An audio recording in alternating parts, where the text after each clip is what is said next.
अगर वो मिल जाए तो उसे मोल में भी खरीद लाइए। अगर मोल में वो न बिकती हो तो वैसे उसको अपने अंतर में ग्रहण कर लीजिए और फिर उसके बाद आप आइए। ये चीज आपको कहीं नहीं मिलेगी, पूरी दुनिया में कहीं नहीं मिलेगी। किसी भी धर्म, किसी भी पंथ, किसी भी मत मतांतर में चले जाओगे, नहीं मिलेगी मेरे धर्म प्रेमी गुरु भाई बहनों। इसीलिए आज जैसे प्रत्येक पूर्णिमा को एक हवन होता है, यज्ञ होता है, लेकिन उसमें भी लोग अपने लोग आते हैं। उसकी मर्यादा क्या है, उसका संतुलन क्या है? क्यों हम आपको यज्ञ वेदी पर बैठाते हैं?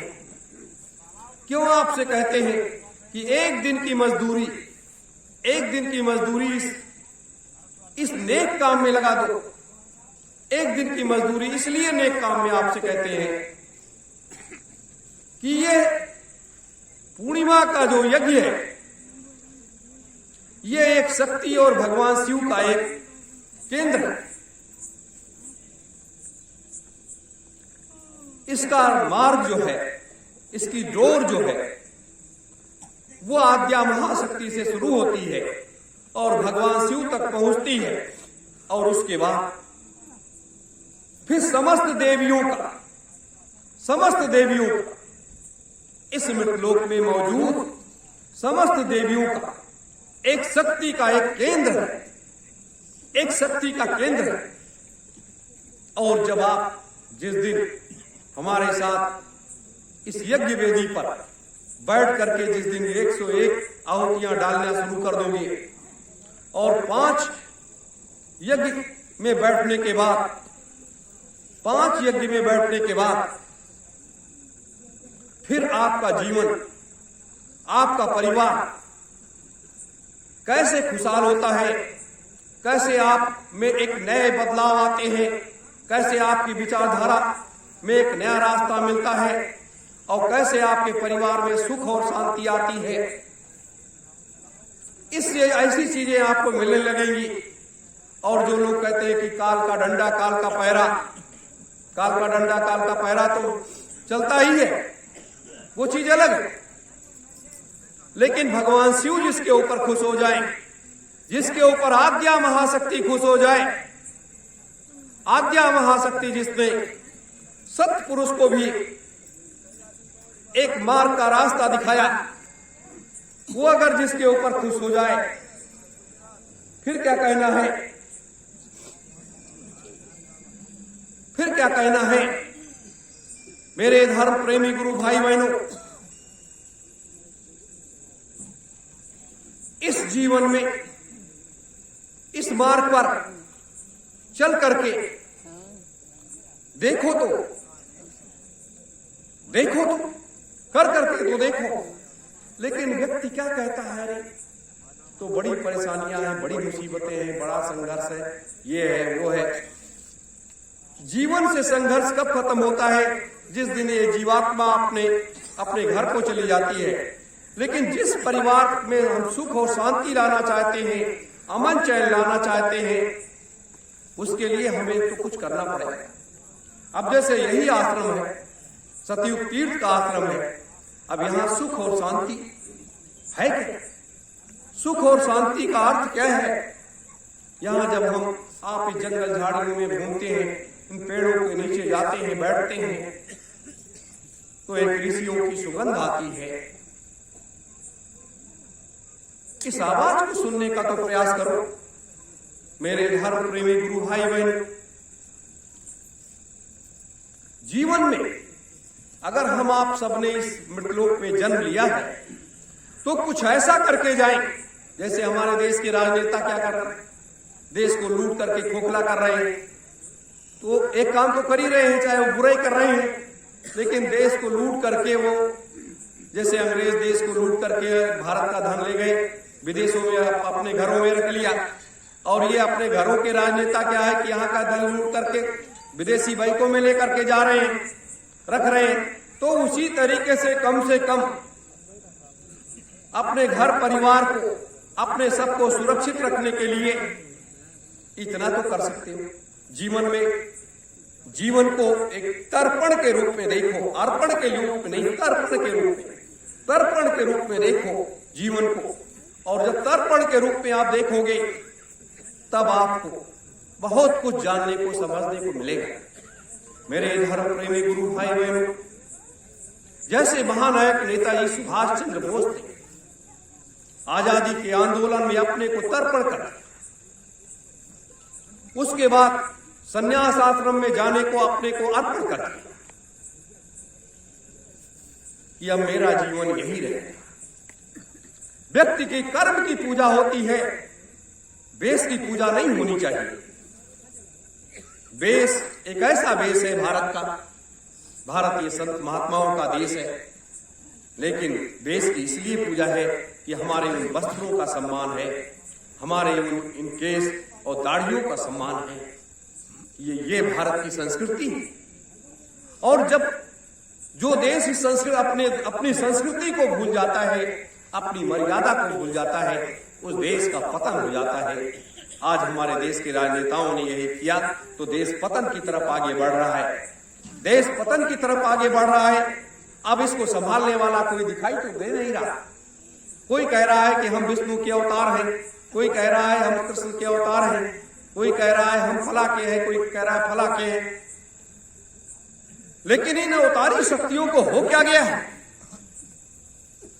जो इस मानवता की रक्षा के लिए आगे नहीं बढ़ रही है, मानवता की रक्षा के लिए काम नहीं कर रही है।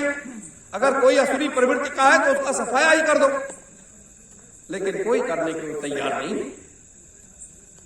इसलिए ये काल का देश है और ये जिम्मेदारी इस मृतलोक की पहली बार सृष्टि की संरचना होने के बाद पहली बार ये जिम्मेदारी उस काल निरंजन को मिल गई कि अब इस सारी व्यवस्था को देखना करना। तो ये इतना बड़ा काम, इतनी बड़ी व्यवस्था, सत्संग से मार्ग नहीं तय होंगे। सत्संग हमारी आत्मा की भक्ति और ज्ञान का एक अपार भंडार है। सत्संग सुनना चाहिए, उसको सुनिए, लेकिन कर्म को साक्षी मान लीजिए कि मेरा ये कर्म है।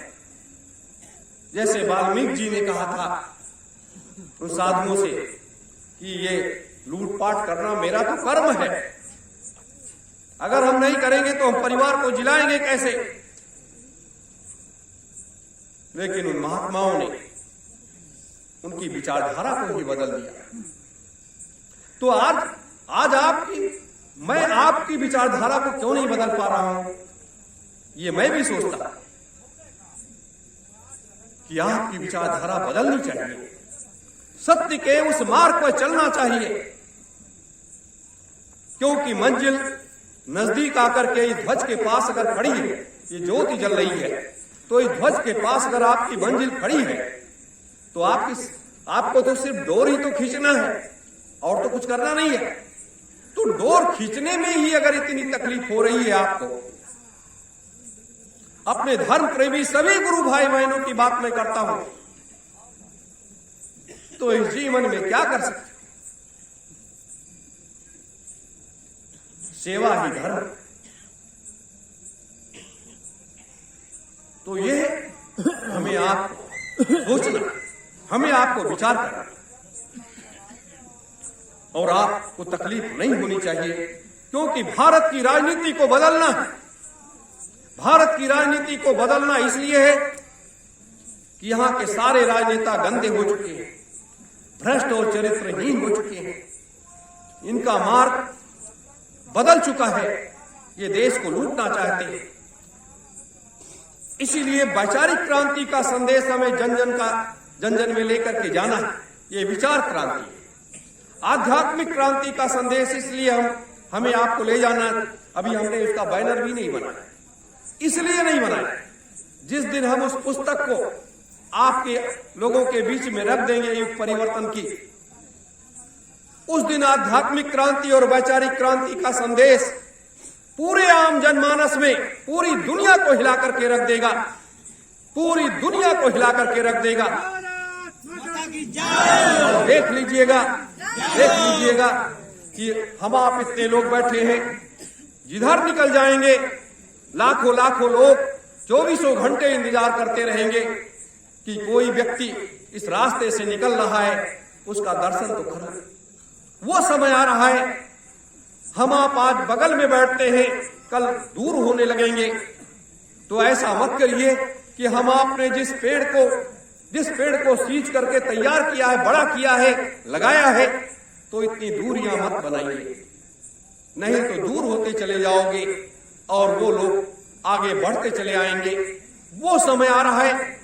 अभी तो हमने एक भी चाबी नहीं लगाई, एक भी अभी दरवाजा नहीं खोला, और जिस दिन एक दरवाजा खोल देंगे उस दिन धन की कमी नहीं रहेगी, उस दिन आम जनता की कमी नहीं रहेगी।